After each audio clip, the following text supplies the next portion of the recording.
This is Smoking Damages for Reviews RM. When I say racism is a system of white supremacy, what do I mean? When I think back to when I was younger, hearing a lot of talk about racism, white supremacy, not called white supremacy, just talk about racism in general, like now I guess, there was often a lot of talk about racism and its effects, but not very much on definitions for racism, white supremacy, and what it actually is, especially as a system. So, for example, when I ask most people about their definition for racism, they either don't have one or it takes them quite a long time to think about it or to describe it. I'm going to attempt to give a description that can be easily understood by most people. Neely Fuller Jr. has an excellent and succinct definition for racism, which is domination and mistreatment of people based on color. Very constructive in my opinion, and one of the best definitions for racism that I've heard. Get straight to the point, and I think that people defined as black especially should have a definition for this problem. When anyone asks me to explain that and why I use the term system of racism, white supremacy, I explain it like this. Individuals that come together engage in activities. The ways and methods used to engage in those activities can correctly be called a system. If the individuals that come together happen to be racist, classified as white, and they happen to be racist, they bring that racism with them and to the activity that they're engaging in. So, example, if racist man and racist woman come together and are engaging in the activity, say, of teaching or writing curriculums for schools, colleges, etc., you may end up with a racist educational system.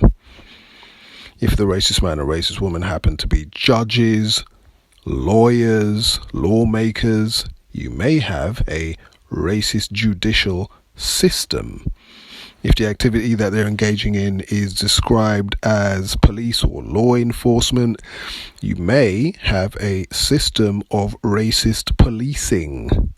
So, racism is a system, hence system of racism, white supremacy. Now,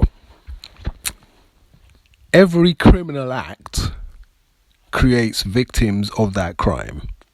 Right? If this weren't true, then one could not correctly be identified as a criminal or a victim. Right? So, example, if your house is burgled, you are a victim of that burglar's crime.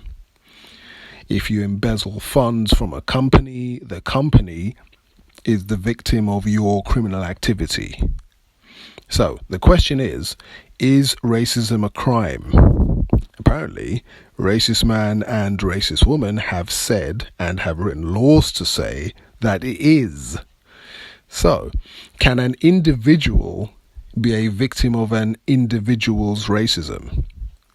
I'd say that the answer to that question is yes. Okay, so can a crowd of people be victims of an individual's racism? The answer again is, of course, yes. So, if an individual's racism is criminal, then a system of a people's racism is criminal activity. And since every crime creates victims, who is the criminal racist system designed to victimize? Non-white people, especially people classified as black, are as a group the collective victims of an entire system of racism, white supremacy in economics, education, entertainment, labor law, politics, religion, sex, and war. Those areas of people activity there are described by Neely Fuller Jr. So while this system exists, and it does, I identify myself correctly as a victim of the system of racism, white supremacy. Like I said before, I wish I were privy to this type of explanation when I was younger. So hopefully, if you play this to children and adults alike, they'll find this explanation of what racism is constructive and helpful.